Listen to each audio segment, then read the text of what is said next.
अभी फिलहाल ये दिल्ली की ही लाइव तस्वीरें आपको दिखा रहे हैं, जहां पर चंद्रग्रहण अपने बिल्कुल अंतिम पड़ाव पर इस वक्त है। आप देखिए कि समय कुछ 1:18 का हो रहा है और 1:26 तक का इसका समय बताया जा रहा है कि ये तब खत्म हो जाएगा। पंडित जी, अभी तस्वीरें हमने देखी, कई लोग उत्सुकता के साथ पहुंचे और यहाँ तो टेलीस्कोप का बंदोबस्त किया गया था कि उससे आप देखिए और एकदम क्लियर नग्न आंखों से देखिए।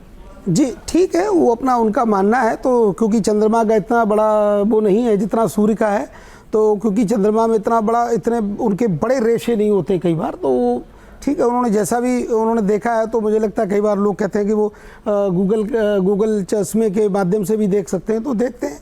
जैसा जिसकी भावना, जैसी जिसकी जाकी रही भावना, जैसी प्रभु मूरत देखी तन तैसी। तो जैसा भी है, जैसा जिसको लगता है, तो लोगों की बातें सुन करके ठीक है, उनकी बातें सुनकर भी उन्होंने देख लिया, अच्छा है, जैसा उनको ठीक लगा। तो जब अपने परिवारों को लेकर पहुंचे हैं, बच्चों को लेकर पहुंचे हुए हैं, तो अब नग्न आंखों से देख लिया है, तो क्या संभव दुष्प्रभाव हैं जो पड़ सकते हैं उन पर? जो भी छोटे मोटे दुष्प्रभाव रहेंगे, देखो वो तो रहेंगे, ऐसा तो नहीं कि नहीं रहेंगे, लेकिन अब उनको लगता है कि इसका भी इंजॉय किया जाए। हमारे यहाँ तो हर चीज़ का लोग इंजॉय समझ लेते हैं ना, तो जो चीज़ नहीं है उसको नहीं है। रात्रि में बैठ के उनसे कहो भजन करो, तो भजन तो उनसे हो नहीं सकता है, पर क्योंकि उनको लगता है कि यही इंजॉयमेंट है, तो करो इंजॉयमेंट, कभी अच्छा इंजॉयमेंट भी हो जाएगा साहब।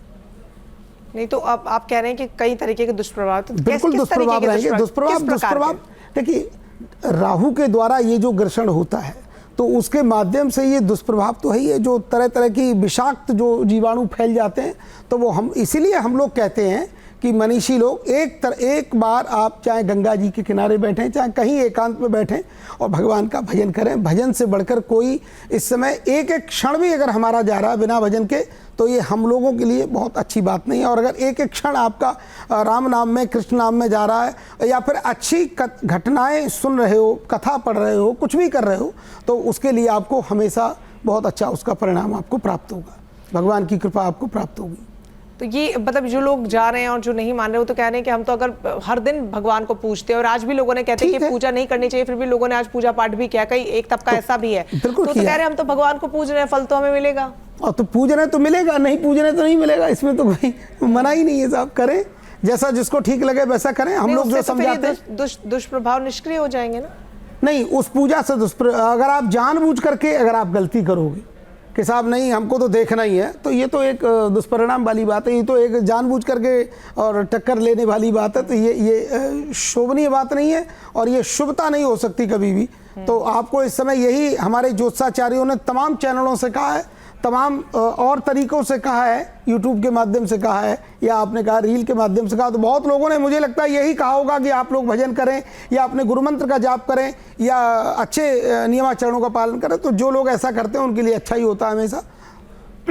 जी, अब ये बड़ी तस्वीरें आपको दिखा रहे हैं, जहां पर आप 3 अलग तस्वीरें देखिए कि किस तरीके से शुरुआत हुई है। दिल्ली से फिलहाल लाइव तस्वीरें आपको दिखा रहे हैं और पूरी तरीके से ब्लड मून जिसे हम कह रहे थे, यानी कि पूरी तरीके से लाल एकदम चंद्रमा हमारा दिखा चंद्र ग्रहण की इस पूरी प्रक्रिया के दौरान। और चांद से 85% तक अब ग्रहण हट चुका है। बड़ी जानकारी के अनुसार ये अपडेट सामने आ रहा है।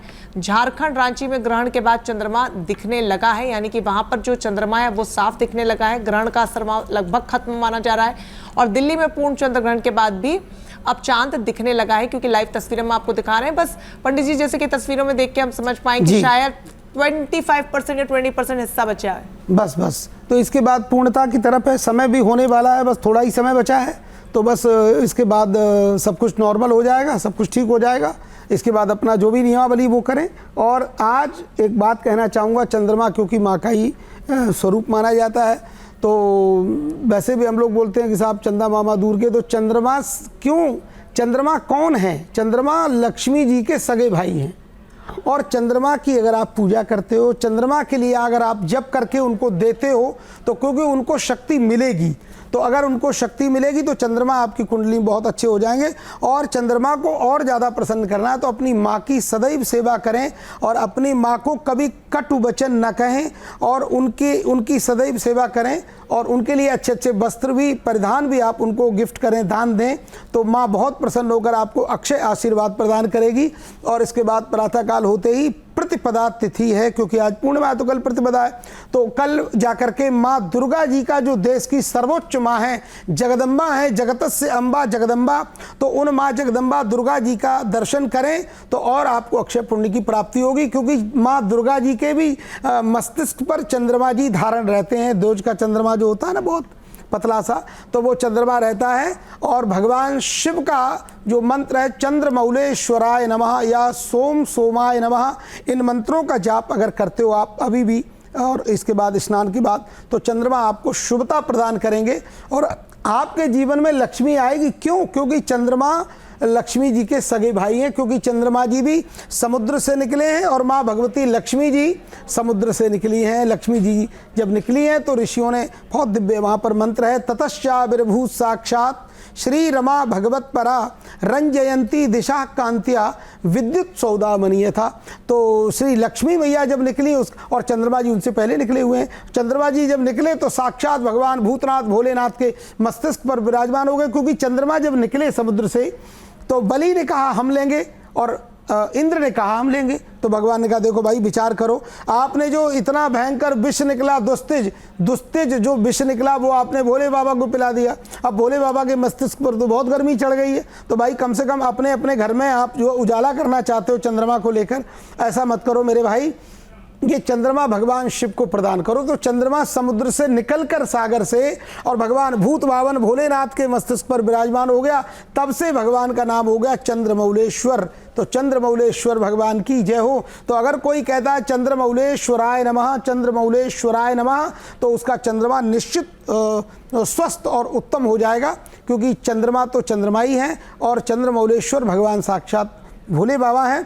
तो ऐसा अगर कोई नाम जप करता है और चंद्रमा की शरण में जाता है, चंद्रमा का नाम जप करता है, तो लक्ष्मी मैया प्रसन्न होकर के उसको विपुल लक्ष्मी वैभव प्रदान करती हैं। इसलिए चंद्रमा का जरूर ध्यान रखें, माँ का जरूर ध्यान रखें। चंद्रग्रहण का यात्रा पर भी बहुत भारी प्रभाव देखने को मिलेगा, ऐसी जानकारी आप लोगों की तरफ से ही दी गई थी। तो कितने दिनों तक अब यात्रा करने से बचना चाहिए काम इंसान को? नहीं, यात्रा करें, भगवान का नाम लेके करें। और जब भी यात्रा करने जाए तो कुछ हमारे यहाँ चौपाई भी है, वो आपके चैनल के माध्यम से कह देता हूँ।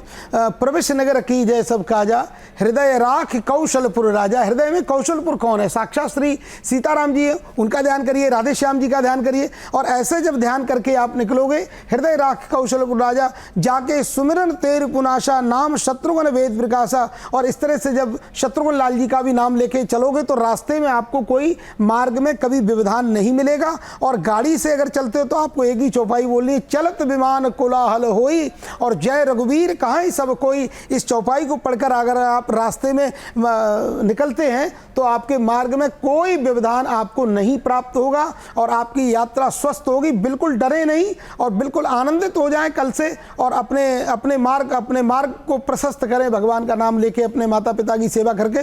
और किसी प्रकार की कोई डरने की बात नहीं है, कहीं भी जाएं कहीं भी आए, भगवान का नाम लेके चलें, तो इससे आपके जीवन में सभी मार्ग आपके प्रशस्त हो जाएंगे। क्योंकि आने वाला जो समय कहा गया है कि चंद्रग्रहण, और चूंकि पूरा साल जो है वो ठीक नहीं रहा है, हादसों के लिहाज से बड़े विमान हादसे हुए, रेल दुर्घटनाएं हुई, इसलिए भी जो अब कुछ 3.5 महीने बचे हुए हैं इस साल के अंत तक, तब तक भी क्या प्रिकॉशन लेना है? और ऊपर से इतना जो कह रहे हैं कि साल का जो सबसे बड़ा चंद्रग्रहण लगा है जिसके सबसे ज़्यादा नेगेटिव इम्पैक्ट देखने को मिलेगा, तो क्या ये 3 महीने बचे रहना चाहिए इन सब चीज़ों से?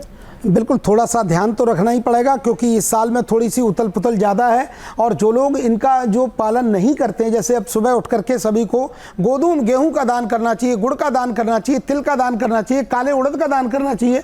ऐसे दान अगर हम लोग संकल्प बोलकर करते हैं तो 3 महीने नहीं 300 साल भी हम लोगों को डरने की जरूरत नहीं है। भगवान सब कुछ, क्योंकि हम लोग जब आत्मसमर्पण भगवान के लिए कर देते हैं रंजना जी, तो फिर भगवान हमारी रक्षा निश्चित करते हैं। हमारे यहाँ जब बॉर्डर्स पर जब युद्ध होता है और वो सैनिक जो दूसरे देश का पराजित हो गया और अगर वो ऐसे हाथ ऊपर कर देता है तो सामने वाला जो सैनिक है वो आपको गोली नहीं मारता है, आपके ऊपर आघात नहीं करता। इसी तरह श्री राधा रानी के चरणों में जब हम अपना आत्मसमर्पण कर देते हैं ठाकुर जी के चरणों में, तो भगवान फिर हमारी रक्षा का दायित्व मेरे गिरधर गोपाल मेरे गिरिराज जी पर हो जाता तो वो हमारी रक्षा करेंगे।